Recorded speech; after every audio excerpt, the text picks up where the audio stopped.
Ovi Sabrina dan Tan Novita, dua anak muda yang prihatin dengan kurangnya kepedulian masyarakat akan sisa sampah plastik kemasan. Di dalam satu paving block ini terdapat hampir 20 sampah plastik saset. Nah, di video sebelumnya kita sudah bahas sosok inspiratif dari Nzambi Matee di Kenya. Bagi yang belum nonton, silakan nonton part 1 dari video ini. Mungkin kita semua bertanya-tanya, kalau di Kenya bisa buat solusi batu bata plastik seperti itu, di Indonesia ada nggak sih yang terpikir membuat solusi yang serupa? Ada sebenarnya. Di Indonesia juga ada dua pengusaha wanita inspiratif yang sudah mencoba hal serupa. Siapa mereka? Kita akan bahas di video kita kali ini.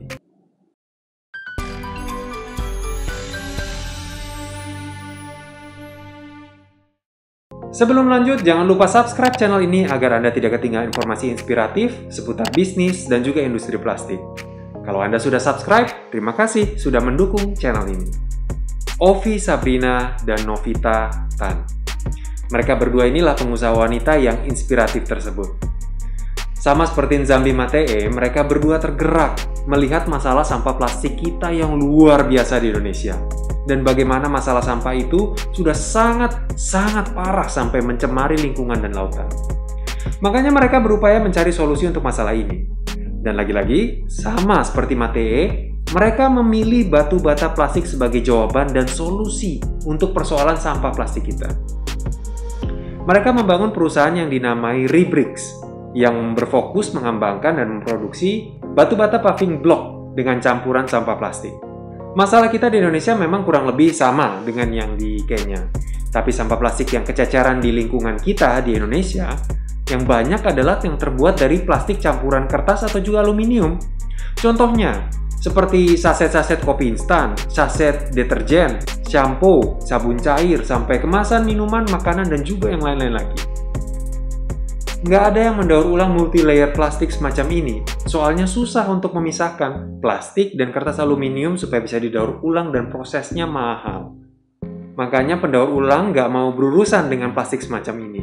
Kata salah seorang pendiri Rebricks, Ovi Sabrina dalam wawancaranya dengan media CNN. Kebanyakan pendaur ulang hanya minat mendaur ulang plastik jenis PET yang banyak digunakan sebagai kemasan air minum botolan karena mudah dan murah biayanya serta gampang dijualnya. Sedangkan sampah jenis plastik campuran ini biasanya hanya menumpuk saja di TPA tanpa ada yang berminat untuk mendaur ulang, sehingga ujung-ujungnya akan dibakar atau malah tercecer mencemari lingkungan dan lautan.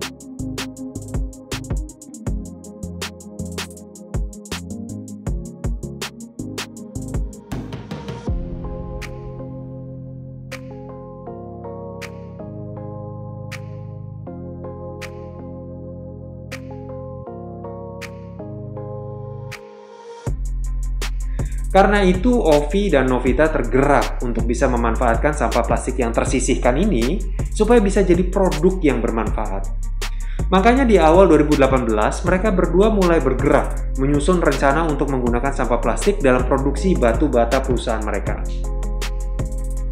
Kita memilih bahan bangunan karena keluarganya Ovi punya pabrik bata paving. Jadi kurang lebih kita sudah punya pengalaman dan sumber daya untuk membuat batu bata daur ulang. Jadi nggak benar-benar dari nol, kata Novita. Nah, meskipun sudah ada dasar pengalaman, bukan berarti upaya mereka tanpa halangan. Tetap butuh riset dan eksperimen yang panjang untuk bisa menciptakan produk akhir batu bata paving block yang kuat dan berkualitas. Awalnya mereka mau buat batu bata full plastik dengan melelehkan sampah plastik tadi dan dicetak menjadi bata yang full plastik.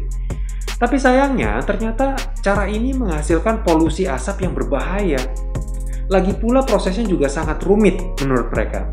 Karena kapasitas produksinya sangat rendah sekali, hanya bisa produksi 2 meter persegi per harinya.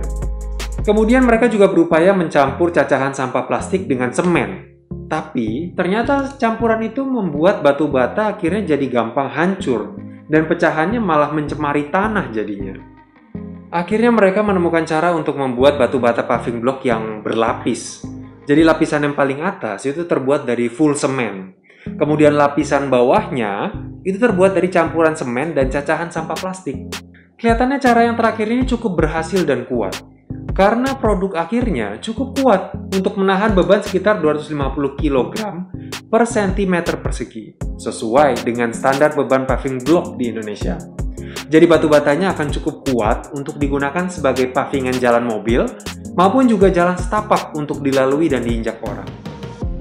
Untuk mencapai komposisi campuran produk akhir yang pas seperti ini, Ovi dan Novita sudah menghabiskan dana puluhan juta untuk menguji puluhan prototipe eksperimen mereka di laboratorium. Sehingga baru 1,5 tahun dari awal eksperimen dan riset mereka, pada tahun 2019, akhirnya Ribrix bisa meluncurkan rangkaian produk bata paving block dari campuran sampah plastik mereka. Saat ini, kapasitas produksi pabrik mereka mencapai 100 meter persegi per harinya, dengan berbagai varian bentuk. Ada bata paving block dengan bentuk segi 6, segi 8, dan persegi panjang, dengan berbagai varian warna juga. Dan sama seperti Mate, produk mereka masih agak tinggi harganya dibandingkan dengan harga bata paving block beton konvensional. Ya masih maklum sih sebenarnya, karena teknologi dan inovasinya kan masih cukup baru. Bisa diluncurkan dengan harga yang bersaing aja, sebenarnya sudah luar biasa.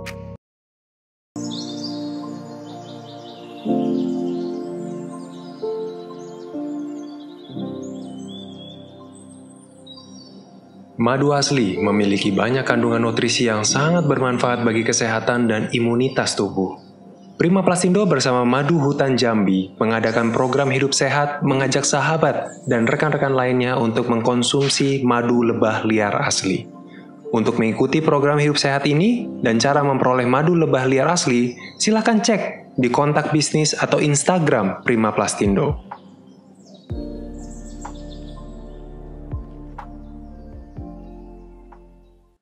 Nah, saat ini, setiap batu bata yang dijual oleh Ribrix, 20%-nya adalah cacahan sampah plastik. Sekarang paving block kita isinya 20% sampah. Pengennya sih bisa lebih banyak, tapi kita harus mikirin kualitas dan ongkos produksi. Tetapi kita akan terus berinovasi dan meningkatkan persentase sampah yang terserap, kata Ovi. Jadi meskipun saat ini hanya sekitar 20%, tapi tiap hari mereka bisa mendaur ulang 88.000 potong sampah kemasan plastik. Dan sejauh ini mereka sudah sukses mendaur ulang 4 ton lebih sampah plastik. Sekarang mereka punya pabrik seluas 1.000 meter persegi di daerah Jakarta Selatan yang selain untuk produksi, digunakan juga untuk menampung kiriman sampah plastik yang akan diolah. Selain itu, mereka juga punya titik pengumpulan sampah yang berlokasi di Jakarta dan Serpong, Tangerang.